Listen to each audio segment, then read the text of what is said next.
Hey everyone, welcome back to Project Pro YouTube channel, and I am back with another amazing video. And people who are watching me for the very first time, myself Shashank Mishra, and I'm working as a senior data engineer at Expedia.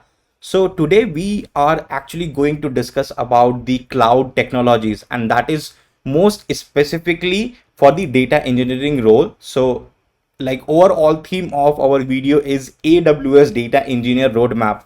And people who don't know, like I have previously worked for the Amazon as well. Like 2 years I was there and I was working as a data engineer, and honestly speaking, my whole day-to-day activities was revolving around the AWS services. Whatever scalable data pipelines we were building, that was completely on AWS.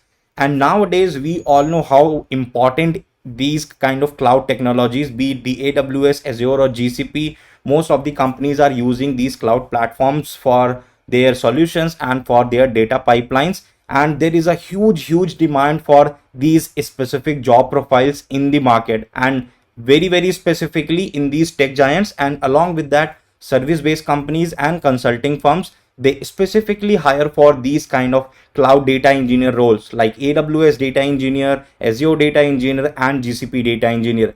So that's what I will guide you now, that if you want to move into the AWS as a data engineer, then what all important services you need to cover, what all things you need to study apart from the like common skill sets which required in the data engineering domain, which are like programming, it is Python, Java, Scala, SQL, databases, and the big data fundamentals like Hadoop, Spark, Hive. So these things definitely as a data engineer you need to cover. But as a AWS data engineer, AWS part is something which is gonna be really important. So there, what you need to focus on, I will walk you through with that what all important services are there and what is the main purpose of any specific AWS service. So let's move on to the roadmap part. So here you can see I have created this kind of chart, and I have listed down all those important AWS services which any data engineer typically will use while creating cloud agnostic pipeline, and specifically on the AWS. And that is a very detailed roadmap for you as well, like in order to start your career in the data engineering domain. So that is something now I will guide you. So first service which is very much important to understand in AWS, that is AWS S3. And S3 is something which is like a persistent storage in the AWS, right? You can say very fault tolerant data storage service which has been provided to us, and we can store GBs and terabytes and petabytes of data, and that will be replicated and there will be no data loss. And this AWS service we will be using in order to dump our raw data and even to compute from it, like when we will read the data from the S3 and then performing some operations on top of it. So this service is specifically for the storage part, and we store our raw data here. Next is the AWS Lambda. This is also very much important, and this service is basically the serverless service. You can like understand in that way. Serverless means any AWS service or any kind of service which is available, and for that, if you don't need to set up any infrastructure beforehand, and you need to and you don't need to deploy anything onto some servers, right? Then that is something which will act like a serverless service for the end customer. Although in the backend it will be running on some kind of servers or some kind of backend systems, but for the end customers it will look like a serverless, because the customer are not supposed to spin up any server for these kind of services. So these Lambda services are very much important. Here we can code in different languages, and it has few limitations as well, but very much important in order to create the event driven data pipelines, and very helpful if we want to just trigger anything based on the file arrival and we want to take any decision. And mostly in the backend applications, right, wherever we want to scale our APIs, right? So these instances, these Lambda instances will be something which will come into the picture, and like backend services which are actually created on the AWS, so their Lambda plays a very important role. Now the AWS IAM. So this is basically you can say the access management service in AWS. So obviously in AWS we have different services as well, and those services will interact with each other. And also, let's say a company has one AWS account, and on that AWS account multiple users can have the access, right? So in order to manage all those access, like how many users will be there and what kind of user will have like what kind of access on a particular service, right? So for an example, let's say AWS S3, this is for the storage.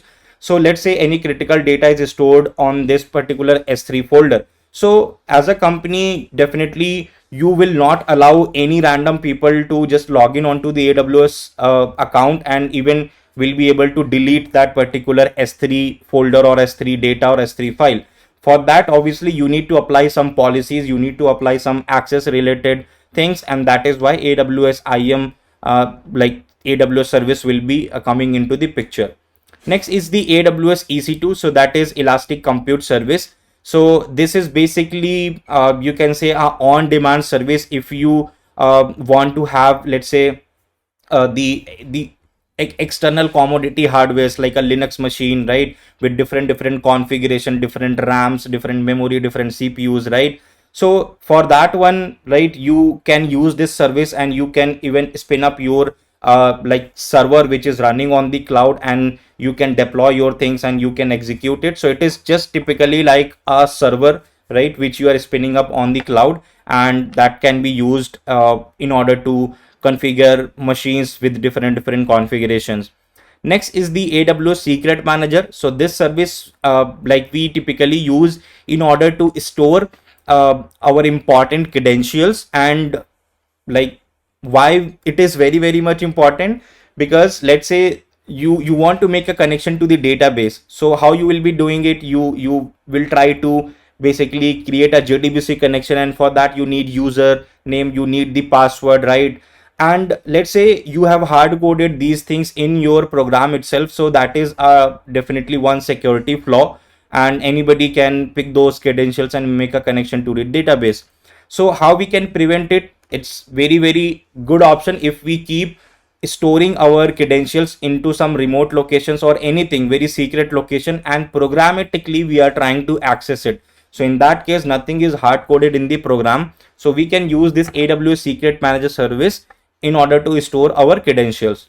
Next is the AWS EMR. So this is a managed service in the AWS, and this one you can treat like a complete Hadoop cluster for you. So whenever you talk about the distributed computation application, and the best example is the Spark application and the running Hive queries and even the MapReduce job, for that you need a cluster, right? And on that cluster, obviously, like your Hadoop service will be installed, your Hive service will be installed, your Spark will be installed. So AWS EMR is that sort of managed service, and here you can configure it according to your needs. You can provide how many number of workers you want, how and what kind of basically configuration you want for each worker. So everything can be defined here, and typically it will act like a Hadoop cluster for you, and you can use it for your computation. Next is the AWS Glue. That is also like it performs the same kind of operation as EMR, right? But it is way more managed than EMR. So EMR, again, I'm saying it will look like a complete like cluster for you with commodity hardwares, and also if you want to code there, you need to log in onto the edge node, and then it will be a complete Linux box for you where you are coding, or let's say you have coded your programs, and in that case you will be deploying that code piece into the EMR, and then you will be able to execute it. But this AWS Glue, it basically gives you a very clean user interface, right? Even like on the AWS console, you can even code things there. You can even create the catalogs means whatever file metadata you have, let's say in the S3, or whatever kind of tables you have created in Redshift, Athena, all these things. So for that, the metadata catalog can be created by this Glue crawler itself. So that crawler, you can point to any database, any S3 folder, and it will crawl that how many or what kind of files are stored in that particular folder, and that crawler will actually help to keep on getting the information about the incremental data which has been added in the source location. It will help us to create the partitions as well. So very managed on the AWS side, right? And it comes with the triggers as well, right? You can even schedule your glue job to get trigger on different schedules, right? So that is how this AWS glue service work. But similarly, its end goal is also to do the distributed computation, like the Spark data frames and all. We can read the data from different sources and compute the things. Next is the AWS SNS. So this is a simple notification service, and this actually works on the push model. So what will happen, let's say you have a Spark job which is running on EMR, or let's say you have a glue job which is running, and as soon as, let's say, your job is complete, and just consider it as a very generic behavior, even if there is a failure or if there is a successful event, right, you would definitely like to notify the teams, and you will having the email groups where you want to send a success notification and fail notification, Slack channels, or these kind of things, so that the people or the team who is monitoring these jobs can get to know about the success events. So for that one, this service actually works like that. We can create the SNS topics, and all those consumers, it can be an email, it can be a Lambda, and all these things can actually subscribe to that topic, and whatever message will be published on that SNS topic, that will be broadcasted to all those consumer. That is why it works on the push model. Now talking about the AWS SQS. So this is like a queuing service in the AWS. So queuing means we know about the Kafka, RabbitMQ, Memcached, right? So that is also something which will provide us the queuing mechanism. So in AWS we have this SQS service, and it comes with two varieties, LIFO and FIFO as well, and it also have some amazing properties. So what we can do, we can push our events in the real time into the SQS, and similarly we can have multiple consumers which can point to this SQS. This SQS will be fault tolerant as well. It will be in the partitioned way. It will also guarantee the exactly once, at least once delivery of the messages. So that's how this SQS will work here, and we can use it for our event driven data pipelines and our real time sort of data pipelines, because messages can be holded at this place, and then we can consume it. Now talking about the AWS DMS. So this service basically works with different data sources, and specifically I would say the databases where CRUD operations are happening. And let's say we have a scenario where we want to create a event driven and event based data pipeline. So as soon as, let's say, any CRUD operation happened on the database side, any record updated, deleted, inserted, so if we want to create those kind of CDC pipelines, change data capture kind of pipelines, we can use this DMS service. It will actually capture those events and can put it into any stream or anywhere if you want to put those sort of events into the S3 location, right? So for that one, this AWS service can be used. Now talking about the AWS Kinesis. So this AWS Kinesis is basically a kind of streaming service available in the AWS. So whenever we are supposed to create our real-time data pipelines, so we can have this AWS Kinesis in place. It will help us to create different streams which can point to different sources, and we can get the data in the real time. And after that, we can have any distributed computation framework which can consume this data from these Kinesis stream in real time and process it. Now talking about few database related services. So one important one is the AWS RDS. So in the open source world, we know about the MySQL, we know about the Postgres, right? So those are the open source, we can say, the transactional databases. So similar kind of service is available in the AWS as well. We have AWS RDS, like relational database service, and it is completely transactional. It follows all the like fundamentals of the DBMS, like the ACID properties, transactions, concurrency, indexing, everything. So the way you use MySQL on the open source system, and if you want to use similar kind of thing on the AWS, then you can use the AWS RDS.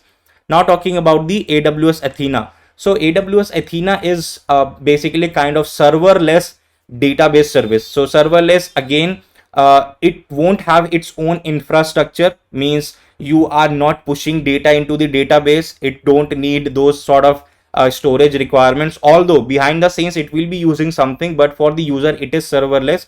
So how this Athena works, if your data is actually stored in the S3 location, we can use this Athena and we can directly query the data which is stored on the S3, right? So for that purpose, we can use this AWS Athena service, and it is very, very scalable. It can work on terabytes and petabytes of the data. Now talking about the AWS Redshift. So AWS Redshift is basically a data warehousing service which is available in AWS, and it is very, very scalable in terms of the data storage and very, very fast processing service as well. Like whatever queries you are performing on the larger data set, the computation will be very fast. It works in the distributed fashion as well, and it also stores the data in the columnar format. So very, very efficient in terms of the analytical queries. And now talking about the NoSQL kind of database service in the AWS, and that is AWS Dynamo. So it actually works in the key value, or we can say it is a kind of key value based NoSQL database which is available in the AWS. So wherever we have that kind of requirement based on the CAP theorem, we can decide whether we want to use the NoSQL databases or not. And if yes, there is a need, then in the AWS we have DynamoDB. Now talking about the AWS CloudWatch. So this is also very, very much important. I would say the building block and the fundamental service in the AWS, and everybody should know it. So this is basically for the monitoring purpose as well, and this is also used for the scheduling as well. So let's say you want to fire any Lambda job, or you want to fire any event, or you want to trigger your glue job, or you want to trigger your EMR job, anything like that at any specific time, or we can say any specific time interval or any specific hour value, right? If we want to trigger our job, then we can like write those kind of rules in the CloudWatch, so we can schedule our jobs for a specific like time stamp value and based on the cron expression, and our jobs will keep on triggering with the help of the CloudWatch service. And let's say if we want to trigger our jobs based on some event pattern, let's say there was one AWS service which was performing some event, and after that like with the help of AWS CLI commands, it will fire an event for the AWS CloudWatch with some text matter. And AWS CloudWatch, there we can also define the event pattern. Let's say if we have this kind of text coming in from any kind of AWS service in the CloudWatch side, so CloudWatch can figure out like this text was matched for this particular rule, and whatever next service which is supposed to be triggered with that specific rule, that can be done. So event based triggering and cron based triggering can be handled by the CloudWatch, and similarly it can help us to monitor the health status of our commodity hardwares, specifically like the EC2 instances. So if we want to set those kind of alertings, let's say 80% CPU usage has reached for any AC2 instance, so they keep on sending the health status to this CloudWatch. So we can set those kind of rules. If 80% consumption has been done, it will send those kind of events and notification to any SNS or Lambda service, and appropriate action can be taken. Now the last and again very much important for the AWS data engineers, that is the AWS QuickSight. So this is nothing, a simple dashboarding service available in the AWS. So the way we have open source dashboarding tools like Grafana, Kibana, and all these kind of dashboarding tools. So similarly on the AWS or the cloud side, specifically in the AWS, we have the QuickSight. So we can use it to create different kind of dashboards, bar chart, pie chart, and real-time dashboards and batch dashboards. So these kind of things we can do. So that's what I had for this video, where we have talked briefly about the AWS data engineering roadmap. I hope it will be really helpful for you all, anyone who want to start their career in the AWS as a data engineer. So I can guarantee these are the day-to-day used AWS services as a data engineer. So one by one you can pick this service and start learning, and once you are done, then most important thing will be to create projects around it. Without that, you cannot get the complete idea about using these services together. And for that, yes, Project Pro is the only platform which can help you with these kind of realistic projects. And we have created so many amazing projects on Project Pro platform which are dedicatedly related for the AWS services. So you should definitely have a look into it and explore Project Pro platform and make a good use of those realistic projects so that you can add it in your portfolio and you can become a really good data engineer. So I will see you guys in the next video with another amazing topic. Till then, bye bye.